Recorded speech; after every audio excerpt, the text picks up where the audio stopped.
podcast da MIT Technology Review Brasil, apresentado por Husum Innovation.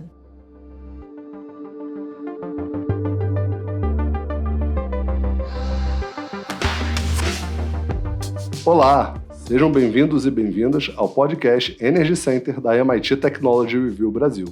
Eu sou Hudson Mendonça, editor executivo da MIT Technology Review, sócio fundador da Husum Innovation. No episódio de hoje, vamos falar sobre as tecnologias desenvolvidas pela 12, uma startup que criou uma solução para converter dióxido de carbono em combustíveis de aviões, e muito mais. Para me ajudar a fazer esse raio-x, tenho aqui comigo mais uma vez meu colega de bancada, Tomás Gomes, jornalista especializado em negócio e inovação. E aí, Tomás, tudo certo? Tudo certo, Hudson. E você? Oi, pessoal, tudo bom? Vamos nessa! Bom, Hudson, antes de a gente começar, acho que vale a pena aqui a gente compartilhar com os nossos ouvintes que esse episódio sobre a 12, ele está inaugurando aí um novo formato que a gente vai fazer a partir de agora, que a gente vai fazer aí também, além dos panoramas, entrevistas, a gente vai começar a falar e fazer alguns raios-x de umas startups que a gente considera aí que estão fazendo um trabalho muito interessante, inovador no movimento de transição energética. Depois vocês contam para a gente o que vocês acharam.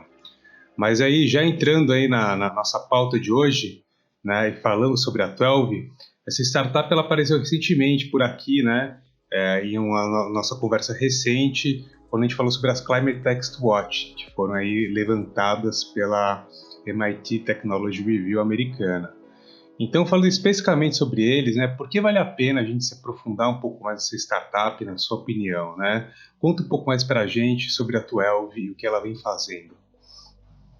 Legal, Tomás. A 12, né, foi uma startup criada em 2015 em Berkeley, na Califórnia. Berkeley, cidade que é famosa pela Universidade de Califórnia em Berkeley. Vários autores super importantes vieram de lá, inclusive Wayne Chesbrough, o pai da inovação aberta.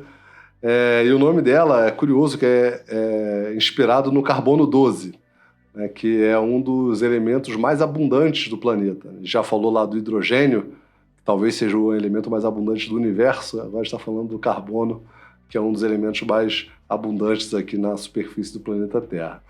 Ela é especializada, essa startup, em converter dióxido de carbono, né, o CO2, em derivados de combustíveis fósseis. Esse é o grande alcance que ela conseguiu.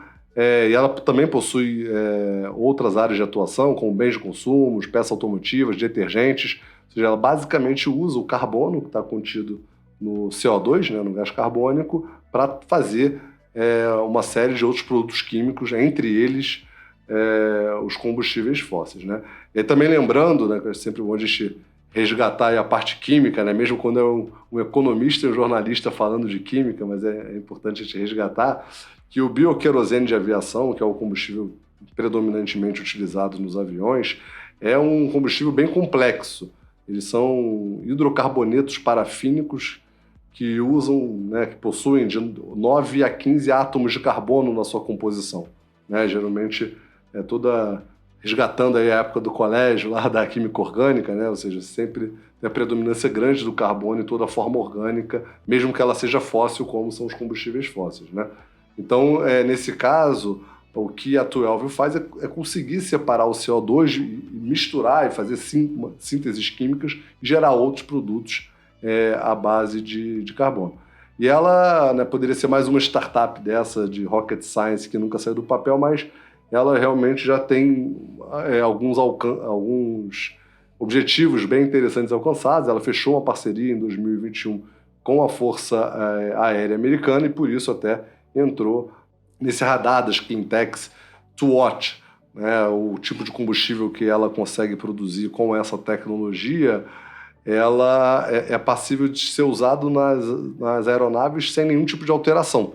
Hoje não é proporção 50-50%, mas futuramente em proporções até de 100% usando esses combustíveis sintéticos, que a gente vai falar um pouquinho mais para frente. O CEO dessa startup, Nicholas Flanders, ele disse que a produção comercial vai começar já em 2024, então no ano que vem a gente já vai ter a produção comercial desse tipo de combustíveis e as aeronaves podendo utilizar esses combustíveis de imediato, né, sem nenhum tipo de adaptação, como eu falei. E aí, para finalizar a importância desse tema e dessa startup, de todo esse processo, vai lembrar um movimento que tem sido puxado pela Organização Internacional de Aviação Civil, a OACI, que lançou o Carbon Offset and Reduction Scheme for International Aviation. É um pacto da aviação global para a redução de emissões, né? Esse programa tem o apelido de CORSIA, para quem é da área com certeza já ouviu falar, e ele é um programa que tem o objetivo de reduzir e compensar as emissões de CO2 provenientes de voos internacionais para estabilizar a produção global no nível de 2020, mesmo com a aviação comercial crescendo. Então é um desafio grande você manter o mesmo nível de continuar crescendo os voos internacionais e não ultrapassar o nível de emissões de 2020, neutralizando o excedente que for utilizado na aviação. Então é um desafio grande e, sem dúvida, essa startup pode ter um papel importante nesse processo internacional e global.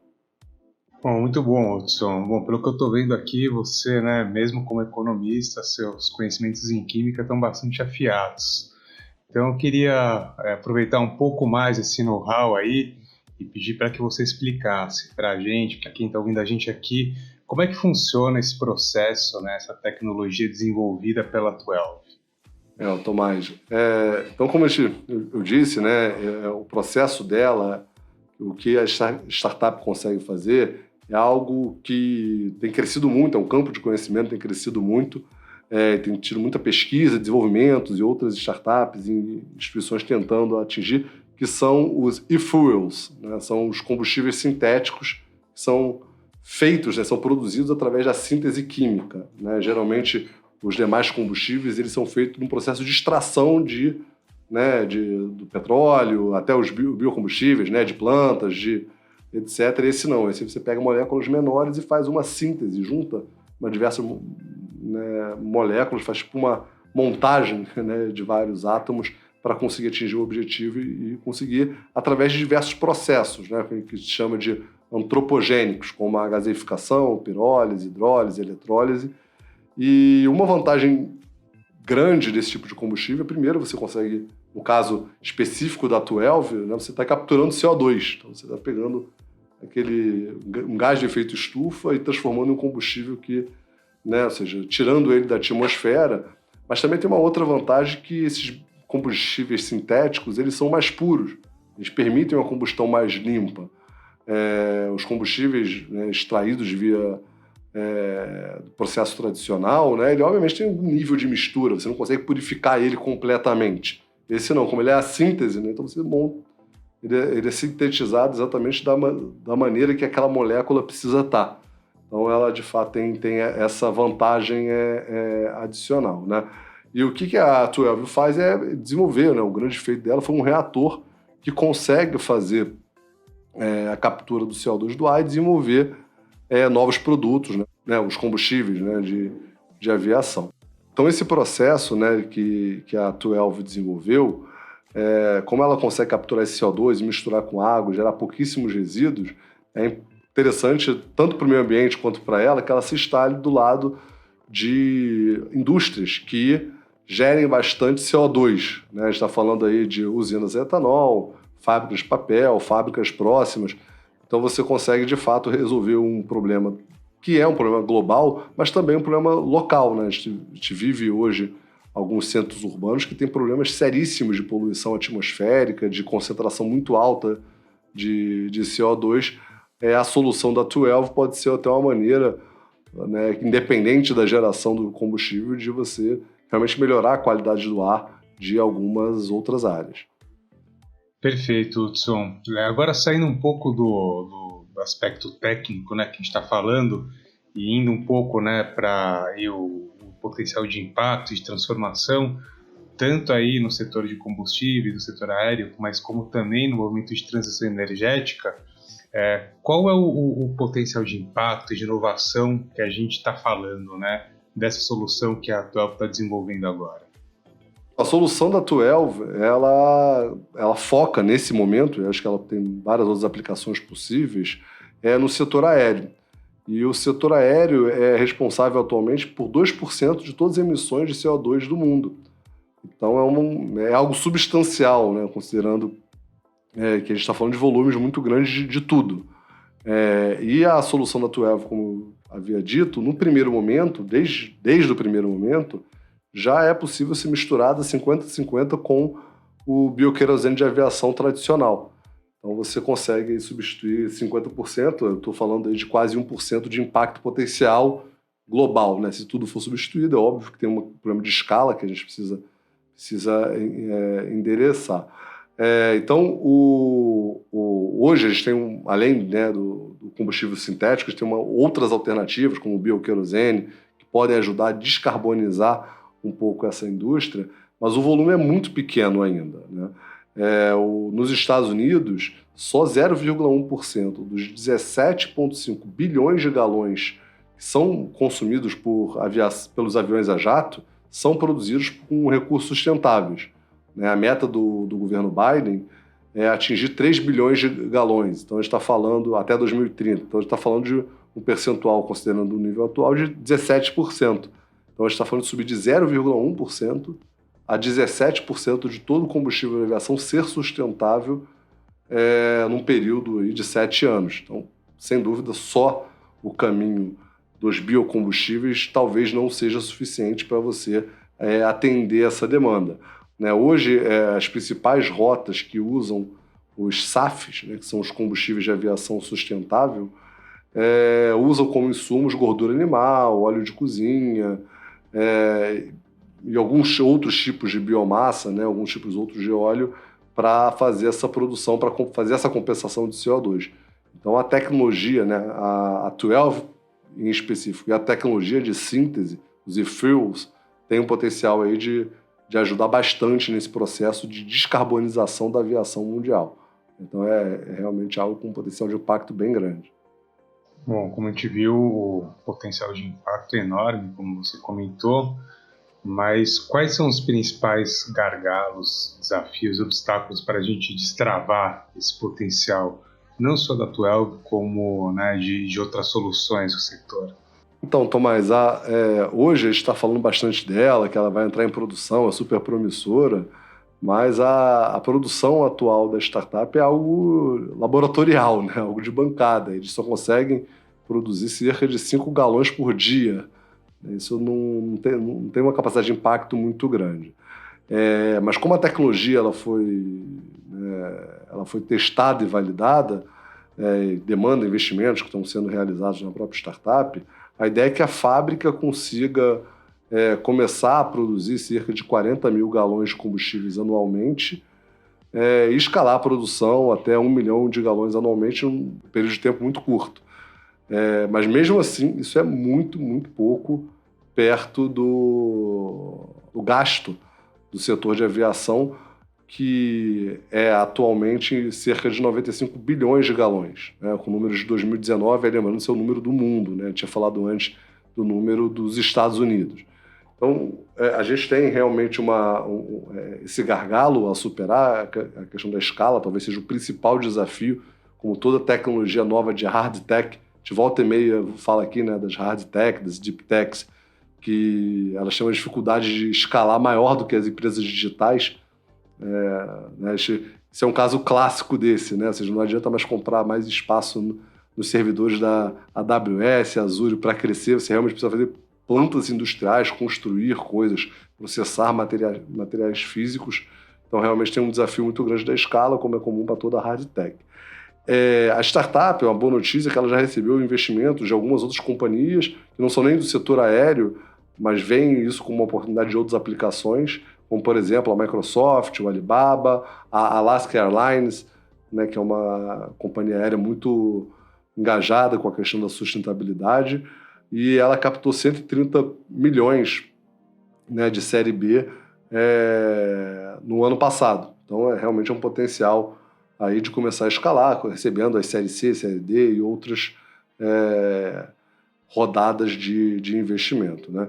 E o outro ponto também interessante é que a própria startup ela não é net zero ainda. Ela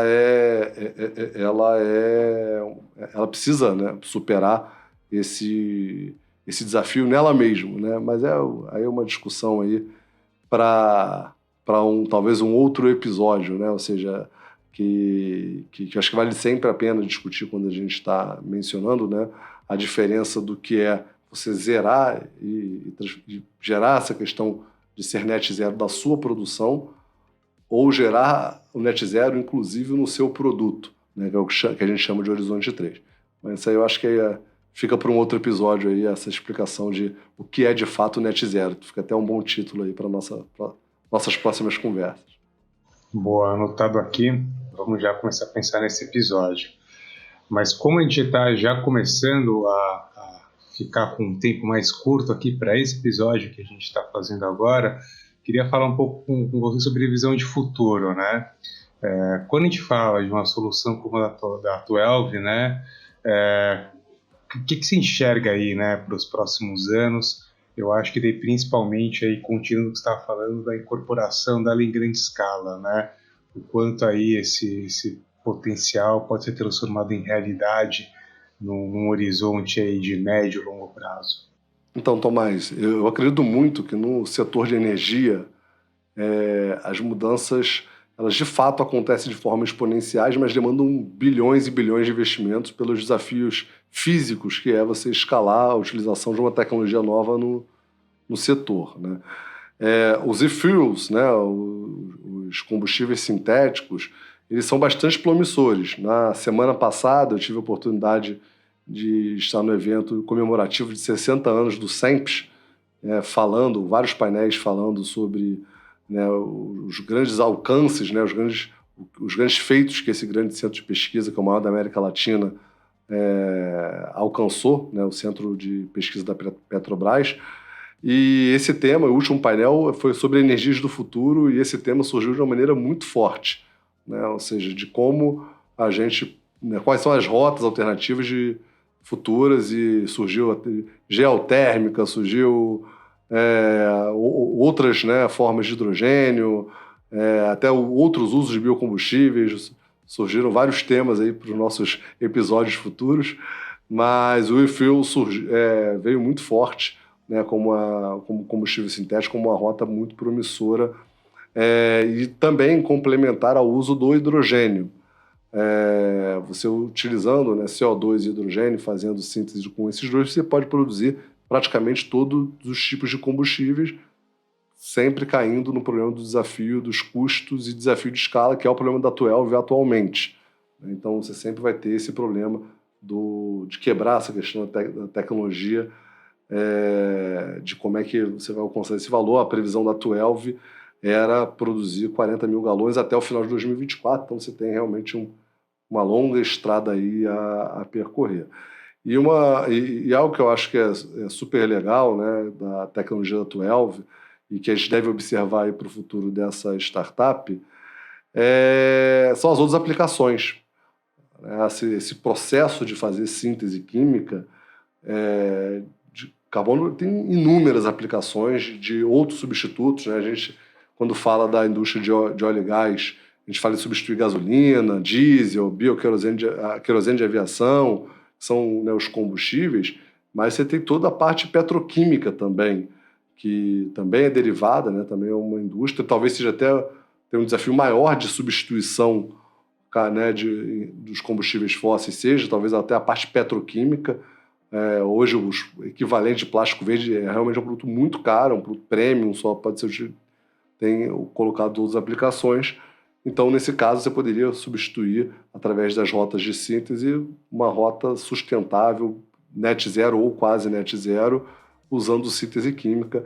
É algo que outras empresas que não são do setor de aviação, não são do setor de combustíveis, estão investindo, como, por exemplo, a Procter & Gamble, a Mercedes-Benz, tem iniciativas utilizando essa tecnologia, né, e todo esse conhecimento aí em volta da 12. Então, acho que de maneira geral é isso. Se eu pudesse fazer um ramp-up, algo que a gente sempre volta, o desafio do custo da escala, quando você está desenvolvendo novas tecnologias, hard techs, é algo muito promissor, tem realmente um mercado enorme, não só no mercado de combustíveis, mas também no mercado de outros materiais. Muito bom, Hudson. Conversa, como sempre, excelente, mas precisamos encerrar. Então vamos lá para o Energy Beats. Momento Energy Beats. Bom, pessoal, vamos lá. Aqui hoje no Energy Beats, eu gostaria de deixar uma dica para quem quiser se aprofundar mais num assunto que permeou todo o nosso tema. Não estou falando dessa vez de combustíveis, mas de quem está usando os combustíveis, no caso da Tuelv. Estou falando de aviação. Em 2019 foi lançado um filme disponível lá na HBO chamado Santos Dumont, Mais Leve que o Ar. E aqui para a nossa audiência brasileira, o pai da aviação não foram os irmãos Wright, definitivamente. Sem querer criar polêmica com a nossa irmã americana, terra americana. Mas realmente Santos Dumont foi uma pessoa genial, a maior parte das pessoas conhecem a história dele a partir do 14 bis, e nesse filme ele mostra muito da história antes do 14 bis, né? Ele já tinha esse sonho de voar e controlar, então ele começou a desenvolver balões dirigíveis, né? Na época você já tinham balões, mas você não tinha o controle sobre esses balões, então o primeiro esforço dele grande foi fazer os dirigíveis, né? Fazer algo que voe e ele consiga controlar em voo, né? E desse conceito nasceu depois todos os experimentos relacionados à aviação que ele fez. Acho que o filme mostra diversas tentativas e fracassos, também é super inspirador para todo inovador, né? É raro você conseguir atingir seu objetivo de primeira, não foi diferente com Santos Dumont. Então, essa é meu beat de hoje, essa dica. Na verdade, é uma minissérie, né? Uma série em 6 episódios. Falei filme, me equivoquei. Mas vale super a pena ver e acompanhar um pouco dessa história do Santos Dumont. E você, Tomás, quais são seus beats de hoje? Bom, hoje eu vou de um livro também, é um assunto um pouco mais abrangente do que a gente falou no episódio, né? Que o nome do livro é Crise Climática e o Green New Deal Global.